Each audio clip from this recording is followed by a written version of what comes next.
అండి అందరికీ welcome back to my channel కావతే టేస్టీ ఫుడ్. అందరూ ఎలా ఉన్నారు? బాగున్నారా? ఈరోజు అయితే బెండకాయ పచ్చి రొయ్యలతో కర్రీ అయితే చేశాను అనమాట. సూపర్గా ఉంది, ఎక్సలెంట్గా ఉంది.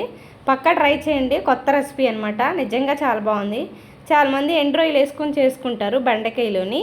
అయితే నేను పచ్చి రొయ్యలు వేసి చేశాను అనమాట. టేస్ట్ ఎలా ఉంటుందో ఏమో అనుకున్నా కానీ అదిరిపోయింది. కొంచెం కూడా మిగలేదు, అంత టేస్ట్గా సూపర్గా వచ్చింది. ప్రాసెస్ అయితే చెప్పేస్తాను. ముందుగా గిన్నె పెట్టుకొని ఆయిల్ వేసుకొని కరివేపాకు, పచ్చిమిరపకాయలు, ఉల్లిపాయలు ఆయిల్ ఫ్రై చేసుకోవాలి. అవి ఫ్రై అవుతుండగా ఫ్రెష్గా దంచి పెట్టుకున్న అల్లం వెల్లుల్లి పేస్ట్ కూడా ఫ్రై చేసుకొని పచ్చివాసన పోయేంత వరకు అలా కొంచెం పసుపు యాడ్ చేసుకోవాలి. నేను ఇక్కడ రొయ్యలను ముందుగానే కొంచెం పసుపు వేసి ఉడకపెట్టాను అనమాట. వాటర్ అంతా ఇనిగిపోయిన తర్వాత ఆ రొయ్యలను తీసుకొచ్చి ఈ మసాలాలో వేసి కొంచెం సాల్ట్ వేసి ఒక 5 minutes అలా ఫ్రై చేసుకోవాలి. ఆ స్మెల్ అనేది పోతుంది.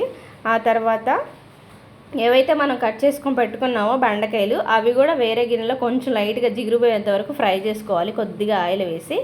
అవి ఫ్రై అయిన తర్వాత ఇంకా టమాటాలు కూడా వేసేసి ఒక 2 minutes అలా మగ్గించుకొని, టమాటాలన్నీ మగ్గిపోయిన తర్వాత మనం బెండకాయ ముక్కలు ఏవైతే వేపుకున్నామో అవి కూడా వేసేసి మీడియం ఫ్లేమ్లో పెట్టేసి ఒక 5 to 10 minutes అలా దగ్గరుండి ఫ్రై చేసుకోవాలి.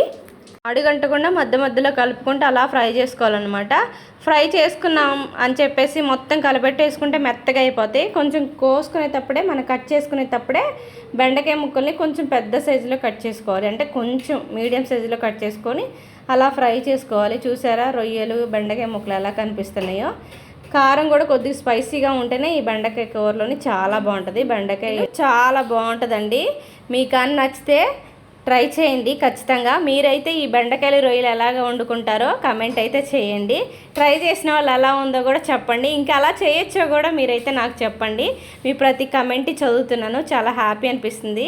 కమెంట్ చేసిన ప్రతి ఒక్కరికి థ్యాంక్ యూ సో మచ్ అండి. పక్కా ట్రై చేసి రెసిపీ ఎలా వచ్చిందో చెప్పండి. బాయ్ ఫ్రెండ్స్, సబ్స్క్రైబ్ చేసుకోండి.